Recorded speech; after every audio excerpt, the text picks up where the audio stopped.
Allergy asthma యొక్క అంతిమ రూపం గురక. చిన్నప్పటి నుంచి అలర్జీ ఉంటుంది వీళ్ళకి, ఎంతకి తగ్గదు, మెల్లగా పెద్ద అవుతూ ఉంటారు. చిన్నపిల్లలు కూడా గురక పెట్టడం మీరు చూస్తూ ఉంటారు. ఎడినాయిడ్స్ ఉంటాయి, టాన్సిల్స్ ఉంటాయి, సైనస్ ఉంటుంది, ముక్కులో కండలు పెరుగుతాయి, టాన్సిల్స్ ఇంతలా ఉబ్బుతాయి, విపరీతంగా గురక పెడుతుంటారు. 2 సంవత్సరాల పిల్లలు కూడా విపరీతంగా గురక పెడుతుంటారు. అందుకే గురక కారణం ఏంటి? అలర్జీనా, సైనసా, ఎడినాయిడ్సా, టాన్సిల్సా, ఆస్తమానా? వీటన్నిటికి మూల కారణం ఏంటి? వాటికి వైద్యం చేస్తేనే గురక అనేది తగ్గుద్ది. గురక అనేది ప్రత్యేకంగా సపరేట్ జబ్బేం కాదు, ఇందులో వన్ ఆఫ్ ద కోమార్బిడిటీ అది. సో దీని ఫలితంగా ఏర్పడ్డటువంటి ఇంకొక జబ్బు.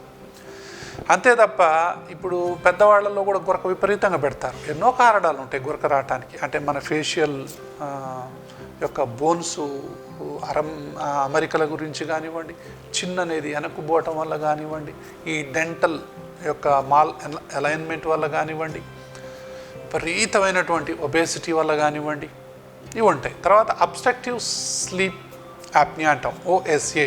అంటే దీనికి ముఖ్య కారణం మాత్రం ఎక్కడో బ్రీతింగ్లో మనకు అబ్స్ట్రక్షన్ ఉండటం.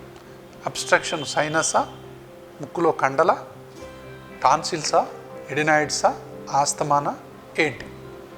సో ఉబ్బసానికి ముఖ్యంగా 3 ఊబకాయంలో గురక పెట్టే వాళ్ళల్లో లక్షణాలు 3 విధాలు. ఒకటి, విపరీతమైన గురక.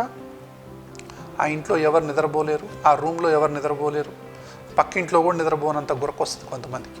సో పెద్దగా గురక పెట్టడం ఒక లక్షణం.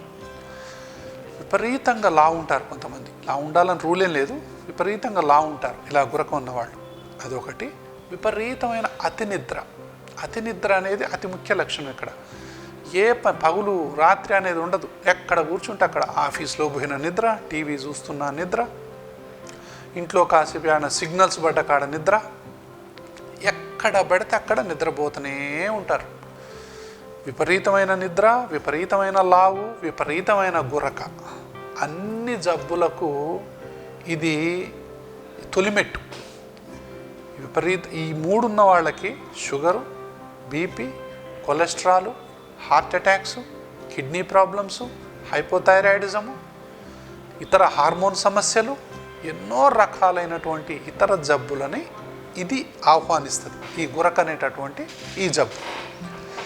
ఇలాంటి పేషెంట్లలో ఇప్పుడు కరోనా వైరస్ వస్తే అతి తీవ్రమైనటువంటి నష్టం కలిగే అవకాశం ఉంటుంది. ఒబీస్ ఉన్న వాళ్ళలో ఒబేసిటీ ఉంది వీళ్ళకి, తర్వాత ఊపిరితిత్తుల జబ్బులు ఉన్నాయి, కిడ్నీ జబ్బులు ఉన్నాయి, షుగర్ జబ్బు ఉంది, తర్వాత హార్ట్ ప్రాబ్లం ఉంది, బీపీ ఉంది.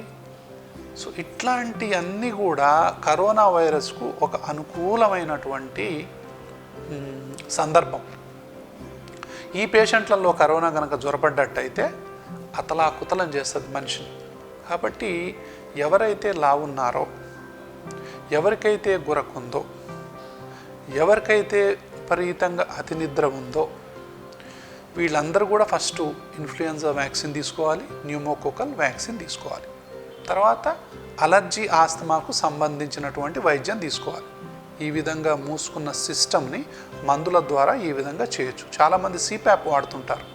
సిప్యాప్ మీ అందరికీ తెలుసు, విపరీతమైన ప్రెషర్తో గాలిని లోపలికి కొడతా ఉంటారు. నేను అంటాను, ఇప్పుడు ఈ విధంగా చేస్తే ప్రెషర్ పెట్టాల్సిన అవసరం ఏంటి? అవసరం లేదు.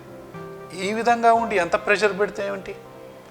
వీటిని ఇలా చేయటం ఉత్తమం, అది తెలివైన పని. అంతే తప్ప వీటిని ఇలాగే ఉంచి వీటి మీద సిప్యాప్ పెట్టి కొడతా ఉంటే గాలి కాసేపు ఓపెన్ అవుతాయి, అది తీయగానే మళ్ళీ మూసుకుంటాయి. కాబట్టి దీన్ని మనం ఈ విధంగా ఓపెన్ చేయటం అనేది చాలా ఉత్తమమైనటువంటి వైద్యం. సాధ్యమైనంత వరకు 100 మంది గురక పేషెంట్లు అబ్స్ట్రక్టివ్ స్లీప్ యాప్నియా ఉంటే వాళ్ళల్లో 80 మందికి అలర్జీ, ఆస్తమా, ఏదో ఒకటి పడకపోవటం, ఏ పని చేసినా ఆయాసం రావటం, ఏదో సైనస్ ఉండటం, ఏదైనా కూల్ డ్రింక్ తాగితే పడకపోవటం, ఈ లక్షణాలే ఉంటాయి చాలామందికి.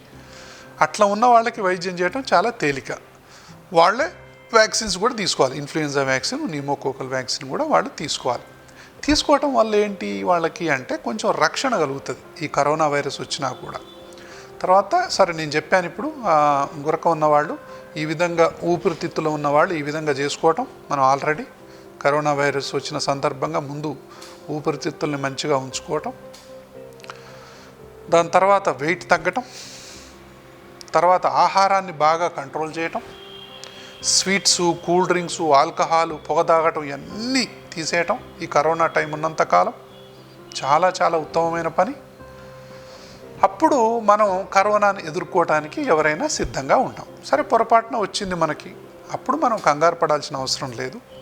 ఏ జాగ్రత్తలు తీసుకోవాలి? ఆర్టీపీసీఆర్ టెస్ట్ చేయించుకుంటాం. సరే అది పాజిటివ్ అని వస్తుంది, నెగిటివ్ అని కూడా రావచ్చు. ఓన్లీ 60 to 70% పాజిటివ్ వస్తుంది. ఇంకా మనకు అనుమానం ఉంటే నెక్స్ట్ ఒక 1 వీక్ తర్వాతనో 10 days తర్వాతనో మళ్ళీ రిపీట్ చేసుకోవచ్చు. అదొకటి.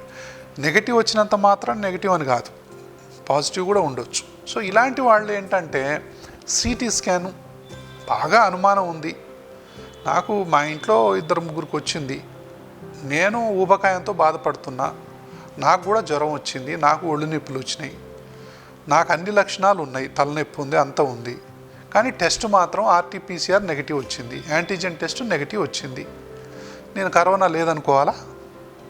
అట్లాంటి పేషెంట్లో 2-3 సార్లు తెచ్చినా కూడా నెగిటివ్ ఉంటే వాళ్ళు సిటీ స్కాన్ చేయించుకోవచ్చు. సిటీ స్కాన్ చేయించుకున్న తర్వాత వాళ్ళకి సిటీ స్కాన్లో ఆ గ్రౌండ్ గ్లాస్ అపియరెన్స్ కనుక ఉన్నట్లయితే, ఒపాసిటీస్ ఉన్నట్లయితే ఎంత శాతం ఉన్నాయి అనేది ఇంపార్టెంట్. సో 25% ఉన్నాయా, 50% ఉన్నాయా, 75% ఉన్నాయా, 100% ఉన్నాయా, ఎట్లా ఉన్నాయి అనేది ఆ యొక్క కరోనా వైరస్ యొక్క తీవ్రతని బట్టి, ఊపిరితిత్తులను ఇన్వాల్వ్ చేసేదాన్ని బట్టి, సైటోకైన్ స్టార్మ్ని బట్టి, ఇమ్యూనిటీ పవర్ని బట్టి ఆధారపడి ఉంటుంది. సో వాళ్లకు మరి ఎప్పుడైతే ఎక్స్రేల మీద కానీ సిటీ స్కాన్ మీద కానీ ఈ లక్షణాలు ఉన్నప్పుడు టెస్ట్ నెగటివ్ ఉన్నప్పటికి కూడా, సో ఇంట్లో ఎవరికో ఒకళ్ళకి పాజిటివ్ ఉంటే వీళ్ళకి ఆ జబ్బనే అనుకోవాలి, దానికి తగ్గట్టే వైద్యం మనం మొదలు పెట్టాలి. ఎందుకు? కొంతమందిలో నెగటివ్ వస్తుంది కాబట్టి. ఇది సిటీ స్కాన్ గురించి. సో సిటీ స్కాన్లో కోరాడ్స్ 1, 2, 3, 4, 5 అనగానే భయపడిపోయి హాస్పిటల్లో అడ్మిట్ అవ్వాల్సిన అవసరం లేదు. అది 4 ఉన్నా 5 ఉన్నా, మరి మీకు పల్స్ ఆక్సిమీటరు ఆక్సిజన్ బాగానే ఉంది, దాని తర్వాత కొంచెం జ్వరం ఉండొచ్చు, కొంచెం తలనొప్పి ఉండొచ్చు, కొంచెం ఒళ్ళు నొప్పులు ఉండొచ్చు, బట్ ఆకలి బాగానే ఉంది, నిద్ర బాగానే ఉందంటే హ్యాపీగా ఇంట్లోనే ఉండొచ్చు ఆన్లైన్ వైద్యం తీసుకుంటూ. సో ఇట్లా అనమాట. ఇది మనం ఊబకాయానికి సంబంధించినటువంటి వాళ్ళ గురించి మనం మాట్లాడుకున్నాం. అందులో వాళ్ళల్లో కొంచెం ఇన్ఫ్లమేషన్ ఎక్కువ ఉండే అవకాశాలు ఉంటుంది ఊపిరితిత్తులకు. అంటే వాళ్ళకు డి డైమర్ కానివ్వండి, ఎల్డిహెచ్ కానివ్వండి, సిఆర్పి కానివ్వండి, ఫైబ్రోనోజన్ కానివ్వండి, పీటీ కానివ్వండి. సో అట్లా రకరకాలైనటువంటి కొన్ని టెస్టులు ఉంటాయన్నమాట. సీరం ఫెరిటిన్ కానివ్వండి. సో ఇవి ఇన్ఫ్లమేషన్ యొక్క స్టేటస్, కోయాగులేషన్ స్టేటస్ని తెలియజేస్తాయి ఈ టెస్టులు. ఆర్టీపీసీఆర్, సిటీ స్కాన్తో పాటు కొన్ని రకాలైనటువంటి టెస్టులు, థ్రాంబోసైటోపీనియా ఉందా, లింఫోపీనియా ఉందా, ఇంకెన్నో రకాల టెస్టులు ఉంటాయి. అది మీ యొక్క దాన్ని బట్టి డాక్టర్లు వాళ్ళ యొక్క క్లినికల్ జడ్జిమెంట్ని బట్టి మీకు ఆ టెస్టులు అనేది రాయటం అనేది జరుగుతుంది. సో ఇది ఒబేస్ పేషెంట్లకు కరోనా వస్తే తీసుకోవాల్సినటువంటి జాగ్రత్తలు. సో ఎవరు హాస్పిటల్కి పోవాలంటే చెప్పాం. పల్స్ ఆక్సిమీటర్ 95 కంటే తక్కువ ఉండటం, రోజు పడిపోవటం, విపరీతంగా నీరసం ఉండటం, విపరీతంగా జ్వరము, చిల్స్, రైగర్స్ ఉండటం, డి డైమర్ ఎక్కువగా ఉండటం, సిటీ స్కాన్లో మొత్తం ఒబేసిటీస్ ఎక్కువగా ఉండిపోవటం, కూర్చోలేకపోవటం, నిలబడలేకపోవటం, ఆయాసం విపరీతంగా రావటం, దగ్గు కూడా బాగా రావటం, కళ్ళు తిరిగిపోవటం, కన్ఫ్యూజన్లో ఉండటం, ఎక్కడ ఉన్నాం, వీళ్ళు కంపల్సరిగా హాస్పిటల్కి పోయి ఐసీయూలో ఉండాలా, వెంటిలేటర్ మీద పోవాలనేది డాక్టర్లు డిసైడ్ చేస్తారు. సో లేదు 95 పైన ఉంది, సో మైల్డ్గా మిగతా సిమ్టమ్స్ అన్నీ మైల్డ్గా ఉన్నాయి, కానీ ఆకలి ఉంది, నిద్ర ఉంది అంటే ఇంటి దగ్గరనే ట్రీట్మెంట్ తీసుకోవచ్చు. లేదా చిన్న నర్సింగ్ హోమ్లో మీకు భయం అయితే కనుక అడ్మిట్ అయ్యి రూమ్లో ఉండి సపోర్టివ్ ట్రీట్మెంట్ అనేది కూడా తీసుకోవచ్చు.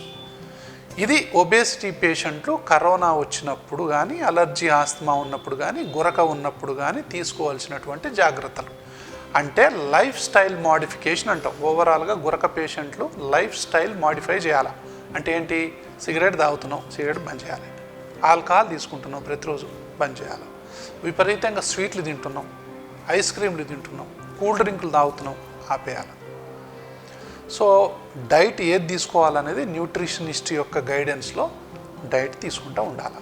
తర్వాత అలర్జీ, ఆస్తమా లక్షణాలు ఉంటే కనుక ఆస్తమాకు సంబంధించిన ట్రీట్మెంట్ తీసుకోవాలి. తర్వాత వ్యాక్సిన్లు తీసుకోవాలి. అప్పుడు ఈ గురక పేషెంట్లకి వాళ్ళ జీవితం అనేది హ్యాపీగా ఉంటుంది.